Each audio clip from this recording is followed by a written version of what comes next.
I'm going to make I don't know what it's called, a backstop or something like that for my sheep chute. When they go through the chute, the guillotine gate is closed.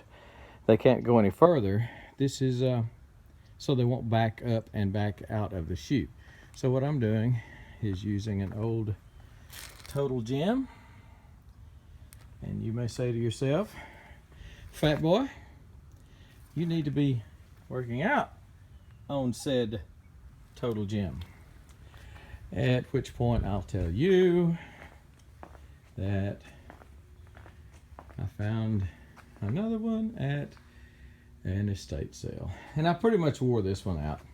Wore the rollers out, and the rollers were gonna be like 70 bucks. So I found that for 25, the other one for 25. So this is the slide rail that the Total Gem, this is the Chuck Norris thing that goes up and down. This is the slide that the rail, the rollers went up and down on.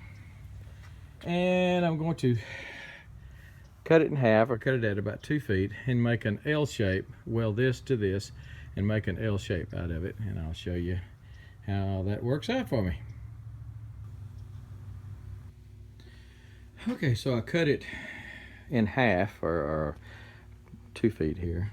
It's probably, I think it's 21 inches there. Welded it together. Don't laugh at my welds.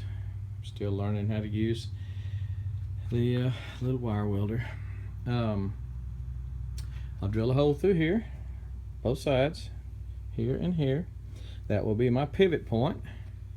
You get a better idea when you see it in action. Okay, here's the stop in place.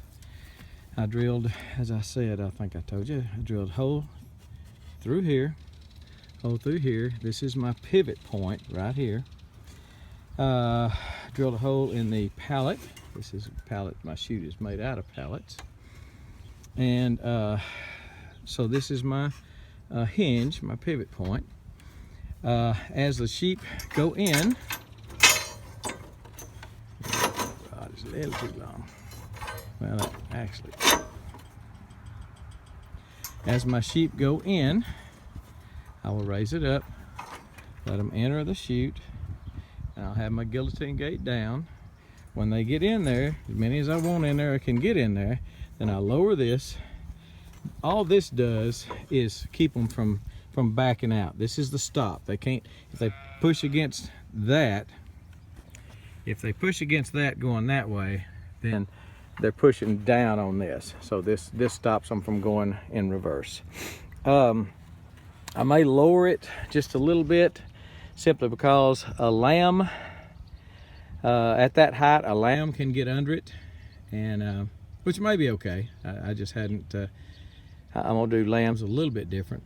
I'll probably reach down there and pull them out of here when it's time for, I don't know what I'm gonna do. I haven't decided yet. Anyway, so all I gotta do to, in fact, it'll be multiple. If I don't have lambs, I can just leave it like it is. If I have lambs, I can drill a hole here or here, wherever, and drop that down a little bit.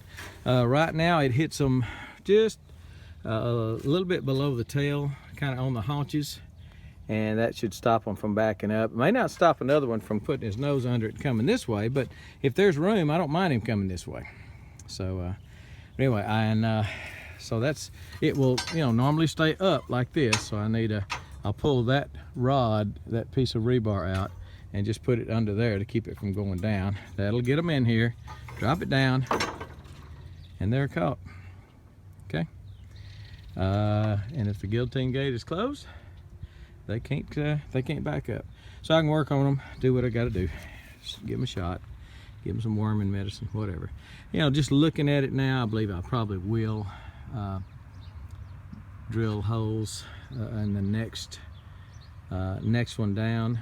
I can't get too low, because then they're going to see it and not want to go in here. In other words, if this is up like this, and I'm down too low, if this right here, this part is hanging down too low, like another 6 inches or so, they may not want to. It'll still be above their head, but they may not want to come in here. So I'm gonna try it. I'll probably drill those holes right now Heck, I'll show it to you.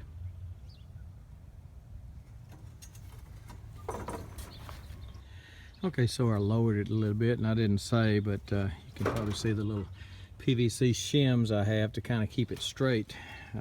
This is only about 15 inches wide, and the chute is 17, so a couple of inch, 2.5 inches of shim on each side to keep it straight. So here's, you know, it may be a little low. I'm gonna run them through here in a minute and just see if they'll come through. Their heads, they may have to duck just a little bit to get under that bar there, so they might not like it, and I might have to fix it, but I'll have it up like this when they come through. I'll pull that rod out right there, drop it down. It's at an angle, which most of them I've seen are at an angle like that, where when they start backing up, their butt hits that and they just stop, don't go any further. So that's the plan. We'll see how it works. I'll when I get ready to work them, I'll set up some cameras and such, and we'll show you, see how it works. But right now, I like it. That is it. Drop it down. That bar's in place, means they can't go that way. They're pushing down on that unless they break my wells. I'm not saying they won't. And if I do work lambs, then all I have to do is drill a couple more holes in that one right there, lower it down about 6 more inches, and that would put that nearly on the ground. That would put that about 6 inches from the ground, so that ought to keep the lambs in, keep them from backing up if I want to work lambs out of it. So anyway, there it is. Back up, stop, whatever you call it. I'll look it up and see what you actually call it, and that's what I'll name my video. Right now I'm just calling it a backup, a stop, backstop, butt stop. I don't know. I think it's gonna work fine. And we go.